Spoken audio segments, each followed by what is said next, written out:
करीब 8 साल पहले प्रदेश की सत्ता पर मुख्यमंत्री मनोहर लाल पूर्ण बहुमत के साथ काबिज हुए और सरकार ने हर उस मंच से दावा किया कि प्रदेश में अब किसी की अनदेखी नहीं होगी। खासकर किसानों के अच्छे दिन लाना सरकार की पहली प्राथमिकता में शामिल है। सिंचाई के लिए पानी बंटवारे में कोई भेदभाव नहीं किया जाएगा और अब सरकार का यह दावा है कि किसानों को खेती के लिए उचित मात्रा में पानी दिया जा रहा है। प्रदेश में पानी की समस्या किसी से छिपी नहीं थी, जिसे दूर करने का हर वो सरकार दावा करती आ रही थी जो सत्ता के सिंहासन पर काबिज होना चाहती थी। बावजूद इसके कम पानी की वजह से किसान बदहाली के कगार पर थे। साल 2014 के विधानसभा चुनाव में भी पानी बड़ा मुद्दा बना, जिसे बीजेपी ने जमकर भुनाया और किसानों को ये भरोसा दिलाया कि पिछली सरकार की नीतियों की वजह से खेतों तक सिंचाई के लिए पानी नहीं पहुंच रहा है। चुनावी रिजल्ट के बाद प्रदेश की कमान साफ और बेदाग छवि के नेता मनोहर लाल को मिली और चुनौती किसानों से किए गए इन वादों को पूरा करना था। मुख्यमंत्री मनोहर लाल का दावा है कि उनकी सफल नीतियों की वजह से आज गांव के आखिरी छोर तक पानी पहुंच रहा है। इन 8 सालों में अपने इस प्रदेश में किस प्रकार के काम होने चाहिए, उसकी एक दिशा और एक दशा ये तय की है और उसमें खासकर जो हमारे विशेष कठिनाइयां भविष्य की हैं, उनकी भी चिंता की है। एक बड़ी कठिनाई वो है यहां पानी की। हरियाणा पानी का डेफिसिट स्टेट है, पानी की कमी वाला प्रदेश है। सारे देश का हिसाब लगाए तो उतनी कमी शायद नहीं है, फिर भी इस पानी की अगर संभाल नहीं की तो हरियाणा का संकट तो अभी है, बाकी प्रदेशों में भी आने वाले 15-20 साल में संकट खड़ा हो सकता है। आज पूरे देश में आंकड़ों के हिसाब से अगर मैं बताऊं तो पूरे देश के अंदर 1100 बीसीएम माने बिलियन क्यूबिक मीटर इतना पानी उपलब्ध है और आज हमारी खपत है 800 बीसीएम। 1100 बीसीएम पानी हमारे पास है, 800 की खपत है, अर्थात आने वाले 20 साल तक हम उस पानी का ठीक से उपयोग करेंगे तो हमारी चिंता नहीं है। लेकिन हरियाणा की अगर मैं बात करता हूं तो हरियाणा में एमएएफ मिलियन एकड़ फीट जिसको कहते हैं, आज हमारे पास 32 एमएएफ पानी इसकी डिमांड है। हमारी जरूरत है 32 एमएएफ की और हमारे पास है कितना, 16 एमएएफ। इतना पानी कम है हमारा। अगर कम पानी है, इस कारण से हमारा बहुत सा इलाका सिंचाई में उसको पानी नहीं दे पाते हैं, क्योंकि पीने की आवश्यकता तो सबकी पूरी करनी पड़ेगी, करते हैं। प्रदेश में किसानों के सामने सिंचाई के लिए पानी की कमी सबसे बड़ी समस्या थी।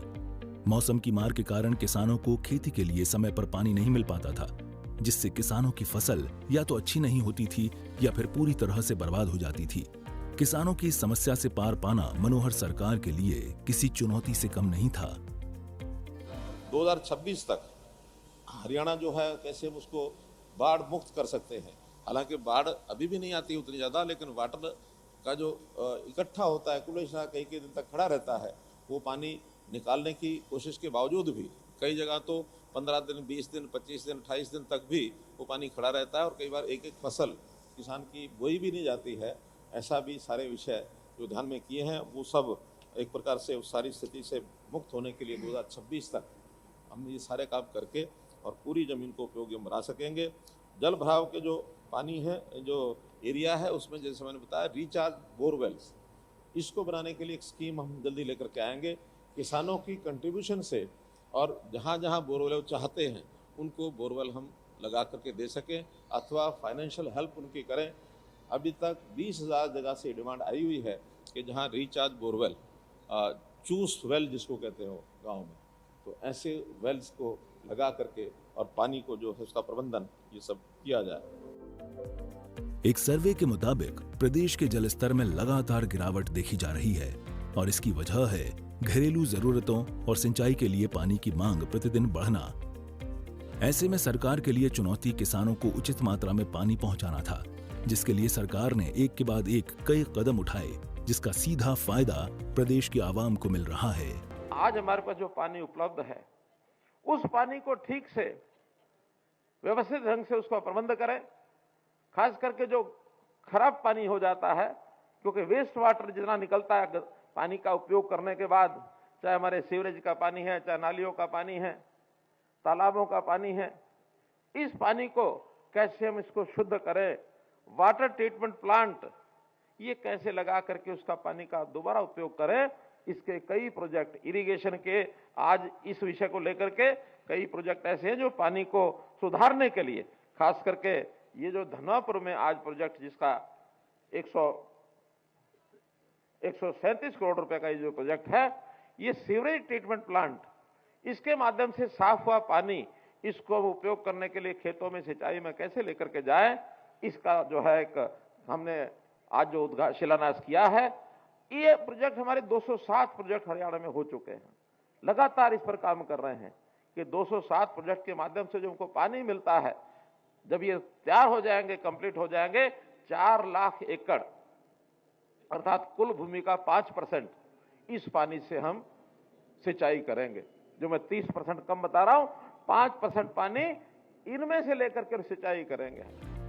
वर्तमान सरकार के दावों पर नजर डालें तो पिछली सरकार की ओर से हमेशा दक्षिण हरियाणा की उपेक्षा की गई है, जिसका खामियाजा गांव के किसानों को भुगतना पड़ता था। लेकिन अब बिना किसी भेदभाव के सभी को समान रूप से पानी उपलब्ध हो रहा है। ब्यूरो रिपोर्ट, सूर्या समाचार। प्रदेश में फसल के लिए पैटर्न बदला जाना आम बात थी, लेकिन सवाल ये कि आखिर किसान ऐसा करने को मजबूर क्यों थे। साथ ही मनोहर सरकार ने किसानों के लिए वो कौन कौन से कदम उठाए जिस कारण किसानों को इस समस्या से निजात मिली है। तो इन तमाम सवालों के जवाब आपको हमारी इस रिपोर्ट में मिलेंगे। दक्षिण हरियाणा का एक बहुत बड़ा हिस्सा पानी की कमी से जूझ रहा था और इसकी वजह थी नहर के आखिरी छोर तक पानी का नहीं पहुंचना, जिससे वहां के किसान अपनी फसल का पैटर्न बदलने पर मजबूर थे। यही नहीं, गांवों में जल संसाधन जैसे तालाब आदि भी सूखने के कगार पर थे। लोगों को घरेलू काम के लिए भी पानी नहीं मिल पाता था। लेकिन अब मुख्यमंत्री मनोहर लाल ने किसानों के सहयोग से इसका भी विकल्प तलाश लिया है। पिछले दिनों में आह्वान किया था किसानों को कि धान की बुआई कम कर दें। मैं आभारी हूं उन किसानों का जिन्होंने धान की फसल कम बोई है। 1 लाख एकड़ धान हमारे यहाँ कम बोया गया, जिसके कारण से जो बचत पानी की हुई, उस पानी का उपयोग ज्यादा इलाके में हम सब्जियों के लिए, फलों के लिए, या जो ऐसी फसलें हैं जहां पानी कम लगता है उसका आगे बढ़ा सके हैं। ये छोटी छोटी बातें हैं जिसका देश में भी हमारा नाम हुआ है, हमको लाभ हुआ है। प्रदेश की मनोहर सरकार के सामने इन ऊंचाई वाले इलाकों में पानी पहुंचाना किसी चुनौती से कम नहीं था, जिसके लिए मनोहर सरकार ने जिला प्रशासन के सहयोग से यहाँ के स्थानीय निवासियों में मनरेगा के प्रति जागरूकता लाई और फिर जिस दक्षिण हरियाणा के क्षेत्रों में पिछले 30 सालों से पानी नहीं मिल रहा था, वहाँ आज फसल लहलहा रही है। बड़ी कठिनाई वो है यहाँ पानी की। हरियाणा पानी का डेफिसिट स्टेट है, पानी की कमी वाला प्रदेश है। सारे देश का हिसाब लगाए तो उतनी कमी शायद नहीं है। फिर भी इस पानी की अगर संभाल नहीं की तो हरियाणा का संकट तो अभी है, बाकी प्रदेशों में भी आने वाले 15-20 साल में संकट खड़ा हो सकता है। आज पूरे देश में आंकड़ों के हिसाब से अगर मैं बताऊं तो पूरे देश के अंदर 1100 BCM माने बिलियन क्यूबिक मीटर इतना पानी उपलब्ध है और आज हमारी खपत है 800 BCM। 1100 BCM पानी हमारे पास है, 800 की खपत है। अर्थात आने वाले 20 साल तक हम उस पानी का ठीक से उपयोग करेंगे तो हमारी चिंता नहीं है। लेकिन हरियाणा की अगर मैं बात करता हूं तो हरियाणा में MAF मिलियन एकड़ फीट जिसको कहते हैं, आज हमारे पास 32 MAF पानी इसकी डिमांड है। हमारी जरूरत है 32 MAF की और हमारे पास है कितना? 16 MAF। इतना पानी कम है हमारा। अगर कम पानी है, इस कारण से हमारा बहुत सा इलाका सिंचाई में उसको पानी नहीं दे पाते हैं, क्योंकि पीने की आवश्यकता तो सबकी पूरी करनी पड़ेगी, करते हैं हम।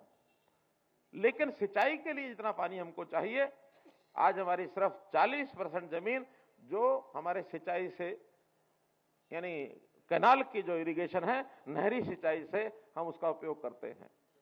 30% ऐसा है जो ट्यूबवेल से हम जो है उसकी सिंचाई करते हैं। बाकी 30% इलाका ऐसा है जिसमें हम पानी पहुंचा नहीं पाते हैं। पूरा वर्षा के ऊपर निर्भर है।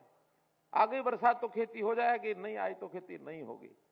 हम चाहेंगे कि हम खेती के इस प्रकार के सिस्टम बनाएं, इरिगेशन सिंचाई के सिस्टम बनाएं, माइक्रो इरिगेशन, ताकि उस 30% इलाका जो बाकी बचा हुआ है वहां भी आखिर तक पानी पहुंचा सके। यहाँ ये भी बता दें कि प्रदेश सरकार की ओर से पानी की समस्याओं को लेकर अब एक रोड मैप तैयार किया गया है, जिसके तहत जवाहरलाल नेहरू फीडर से पानी के बहाव को बढ़ाने पर जोर देने के साथ साथ कई दूसरी योजनाओं पर भी काम हुए हैं, ताकि नहरों के पानी को प्रदेश के आखिरी छोर तक पहुंचाया जा सके। इससे ऊंचाई वाले इलाकों में रहने वाले लोगों को पानी की किल्लत से जूझना नहीं पड़ेगा। बता दें कि मनोहर सरकार ये भली भांति जानती है कि विकास का मतलब सिर्फ शहरों तक सीमित रहना नहीं है, बल्कि विकास की हवा प्रदेश के आखिरी गांव तक पहुंचनी चाहिए। कि आने वाले समय में वर्षा के द्वारा होने वाला नुकसान उसको कैसे कम किया जाए, पानी जो है उसकी निकासी कैसे ज़्यादा हो। जहाँ भी पिछले वर्षों में जो स्थितियाँ बनती हैं उसको आगे हम कैसे कंट्रोल करें। हमारे यहाँ कृषि प्रधान ये प्रदेश है, तो किसानों को अपनी जो बोने लायक ज़मीन है उसमें उनको कहीं नुकसान ना हो, इस प्रकार की योजनाएं हर वर्ष बनाई जाती हैं। और मई में हम उसका फिर से मूल्यांकन करते हैं कि जो शॉर्ट टर्म प्रोजेक्ट्स हैं वो सब उस समय तक कंप्लीट हो जाने चाहिए, मिड टर्म और लॉन्ग टर्म वो सभी प्रारंभ हो जाने चाहिए। और उसमें बजट की भी जितनी आवश्यकता होती है वो हम जनवरी के इस महीने में जो बैठक होती है उसके अंदर पूरा विचार करके उनको बजट सैंक्शन एक प्रकार से करने के लिए कहा जाता है।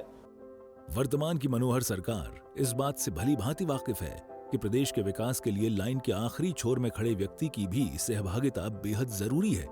ऐसे में सरकार की ओर से चलाई जाने वाली योजनाओं का लाभ भी आखिरी छोर तक पहुंचना चाहिए। और यही वजह है कि हरियाणा राजस्थान सीमा पर बसे राजगढ़ के पास लोहारू के उन गांवों में पानी पहुंचाया गया जहां दशकों से जमीन प्यासी थी। मनोहर सरकार अपने कार्यकाल के करीब 8 साल पूरे कर चुकी है। ऐसे में सरकार के सामने चुनौती उन बचे हुए कामों को पूरा करने की होगी जिसका सालों से लोगों को इंतजार है।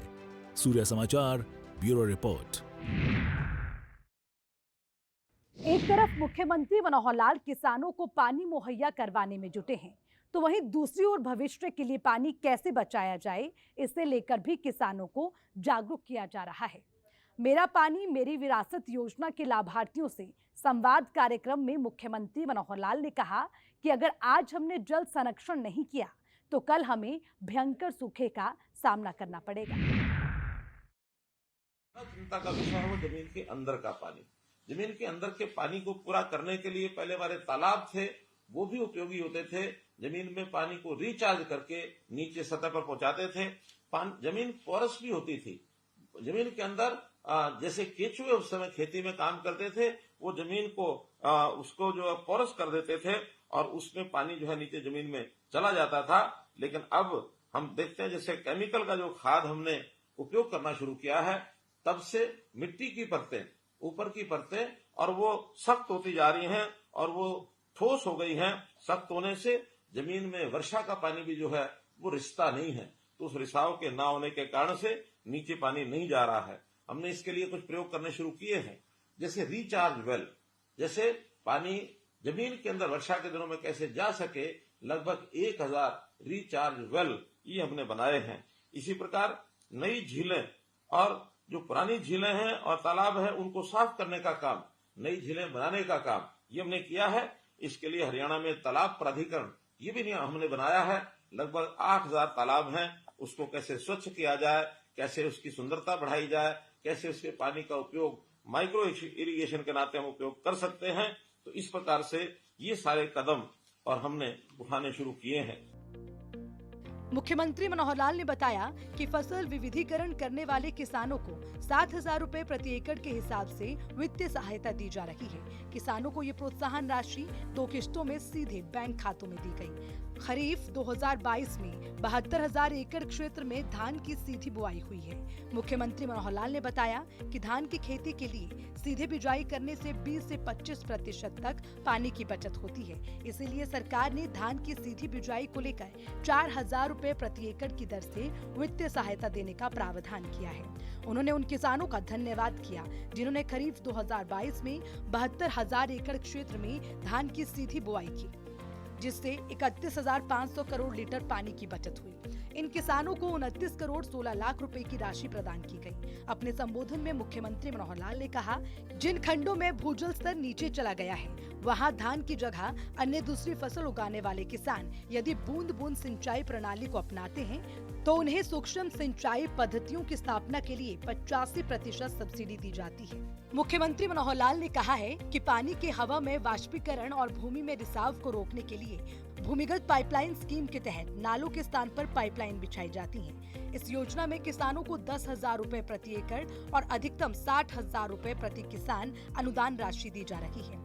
इस योजना के तहत अब 1957 किसानों को 8 करोड़ 34 लाख रुपए की राशि अनुदान के रूप में दी गई है। सरकार ने अगले 3 वर्षों में सूक्ष्म सिंचाई प्रणाली से गन्ने की खेती के तहत 2 लाख एकड़ क्षेत्र को कवर करने का लक्ष्य रखा है। मित्रों, पानी जो है वो बचाना बहुत जरूरी है। जैसे बताया कि पानी के बिना जमीन सूनी हो जाएगी। हम हमेशा अपनी जमीन को बचाने का काम करते हैं, इकट्ठा करने का काम करते हैं, सपने लेते हैं कि हमारे बाद हमारे बच्चों के वो जमीन काम आएगी, वो जमीन हमारी जायदाद है और उस जमीन को हम अपनी विरासत मानते हैं। लेकिन भूलिए मत कि जमीन के साथ पानी ये भी हमारी विरासत है।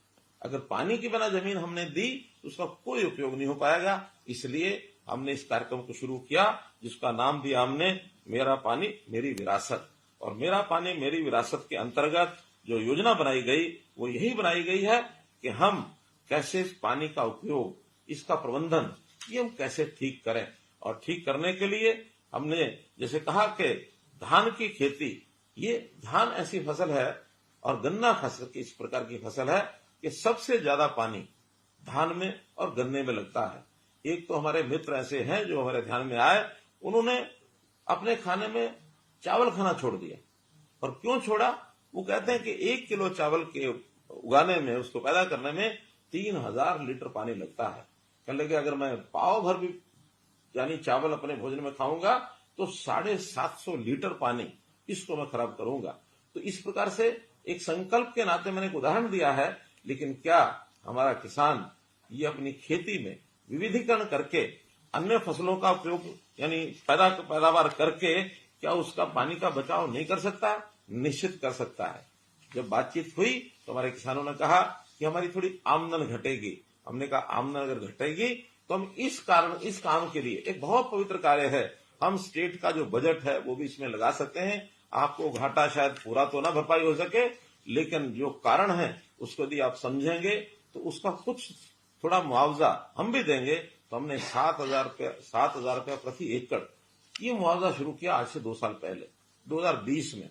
और मुझे बड़ी खुशी है कि आप सब लोग जो आज जुड़े हुए हैं, हजारों की संख्या में आज जो मेरे साथ किसान जुड़े हैं, जिनको मैंने हमारे क्रांति मित्र ये कहा है, जल क्रांति मित्र ये हैं, अमृत क्रांति मित्र हैं।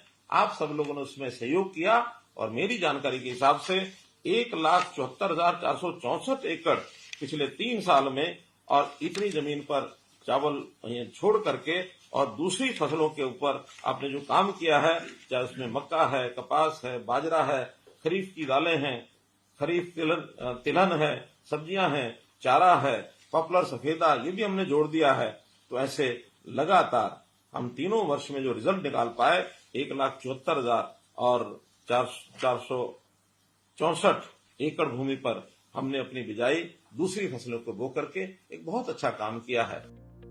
मेरा पानी मेरी विरासत योजना से भूमिगत जल रिचार्ज होगा। मुख्यमंत्री मनोहर लाल ने कहा कि प्रदेश के 14 जिलों के 36 चिन्हित खंडों में भूजल सुधार के लिए अटल भूजल योजना शुरू की गई है। उन्होंने कहा है कि मेरा पानी मेरी विरासत योजना के तहत भूमिगत जल स्तर को ऊंचा उठाने पर काम चल रहा है, जिसके लिए प्रदेश के 8 डाक जोन घोषित खंडों में 1,000 रिचार्ज कुओं का निर्माण कार्य प्रगति पर है। इसी तरह प्रदेश में 86 रेन वाटर हार्वेस्टिंग ढांचे बनाए गए हैं।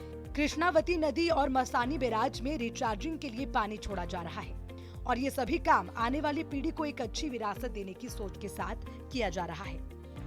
और मैं चाहूंगा कि आपने जिन्होंने काम किया, ये एक पवित्र कार्य, पुण्य कार्य किया, अपनी अगली पीढ़ी के लिए किया।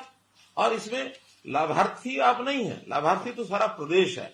यानी हम कहेंगे कि हम लाभार्थी 7,000 रुपए के हैं, 7,000 रुपया तो केवल एक थोड़ी मात्रा में आपको जो आपको नुकसान होगा उसकी पूर्ति करने के लिए दिया। लाभ तो हमारी अगली पीढ़ी को हो रहा है, पूरे प्रदेश को हो रहा है। आप तो इसमें कर्म करने वाले कर्मार्थी बने हैं। कर्म करना ही हमारे लिए बहुत श्रेष्ठ जो काम है वही है। हम कर्म करते जाएं, फल तो जिसको लेना होगा हमें मिलेगा या किसी और को मिलेगा, इसकी चिंता नहीं करनी चाहिए। लेकिन निश्चित रूप से ये एक फलदायी कार्य है, इसको हमको अपने आप को भी करना है और बाकी लोगों को भी इसके लिए कराना है।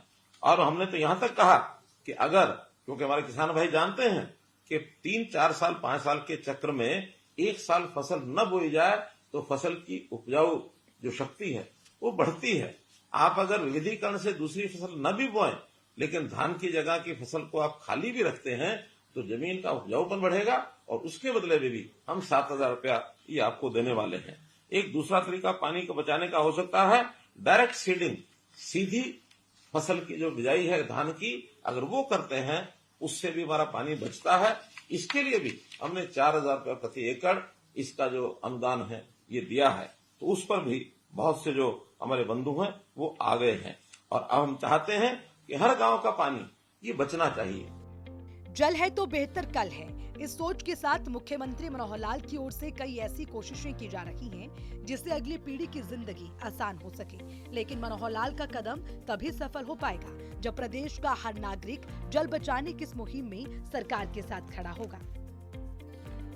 सरकार के बहुत से ऐसे कार्यक्रम शुरू किए हैं जिससे जो बरसात के दिनों का पानी है वो हम तालाबों में उसको भेज सकें और जो हमारे तालाब जो नए हम बनाएंगे, झीलें बनाएंगे, उसके अंदर रख सकें, पानी का रिचार्जिंग कर सकें। हमने मसानी डैम में ये प्रयोग किया है कि वहां पानी लगातार बरसात का जाता है और फुटों फुट पानी वहां खड़ा रहता है। तो उसका परिणाम ये निकला है कि वहां रेवाड़ी जिले के आसपास लगभग 10 फुट पानी इसका जो लेवल है ये ऊंचा आया है। तो ऐसा काम हम अपने खेतों में रिचार्जिंग वेल लगा करके कर सकते हैं, या वहां पर हम माइक्रो इरिगेशन के लिए अपने कुछ जिसको कहना चाहिए पानी संग्रह करने के लिए छोटे रिजर्वायर बनवा सकते हैं। उसके लिए सरकार सब्सिडी देती है। हम माइक्रो इरिगेशन का अगर प्रयोग करते हैं तो सरकार उसके लिए भी 85% ये सब्सिडी देती है। तो पैसे का उपयोग करके भी हम पानी को बचा सकें, ये बहुत ही एक आवश्यक कार्य है। गांव-गांव में हमारे जल प्राधिकरण जो हमारा जल संसाधन प्राधिकरण है हरियाणा का, उन्होंने तो योजना बनाई है कि पहले ब्लॉक के हिसाब से हम डार्क जोन का मूल्यांकन करते थे, सेंट्रल वाटर कमीशन ये करके देता था। अब तो हम स्वयं हर गांव का ये मूल्यांकन करेंगे कि उस गांव का पानी 1 साल पहले कितना था और अब 1 साल के बाद ऊपर आया तो कितना आया। हर गांव के लिए पीजोमीटर इसकी हमने व्यवस्था की है। लगभग 1500 गांव में ये पीजोमीटर लग चुके हैं। अन्य गांव में भी अगले वर्षों में पीजोमीटर लगाए जाएंगे, खास करके जब पानी का लेवल 100 फुट से ज्यादा नीचे चला गया है। जहां 100 फुट से ज्यादा नीचे पानी गया है, हमारे किसान बंधु जानते हैं जो ट्यूबवेल चलाते हैं कि हर साल एक पाइप या 2 साल के बाद एक पाइप उनको नीचे पानी का डालने पड़ता है। और पिछले 10 साल में तो लगातार हर वर्ष 1 मीटर पानी नीचे जा रहा है। ये बहुत एक खतरनाक ट्रेंड है, इसको हमको रोकना होगा और यदि इसको हम रोक लेंगे तो अगली पीढ़ी निश्चित रूप से हमको एक प्रकार से इस बात का श्रेय देगी कि हमारे पूर्वजों ने पानी की चिंता की है। बिना पानी की जिंदगी की कल्पना बेमानी है, लेकिन इस ओर पिछली किसी भी सरकार में ध्यान नहीं दिया गया, जिसके परिणाम स्वरूप भूजल स्तर में लगातार गिरावट देखी जा रही है। लेकिन मुख्यमंत्री मनोहर लाल ने इसे एक मिशन के तौर पर लिया और जल संरक्षण को लेकर सरकार की ओर से कई जरूरी कदम उठाए जा रहे हैं, जिससे आने वाले दिनों में पानी की समस्या दूर हो सकेगी।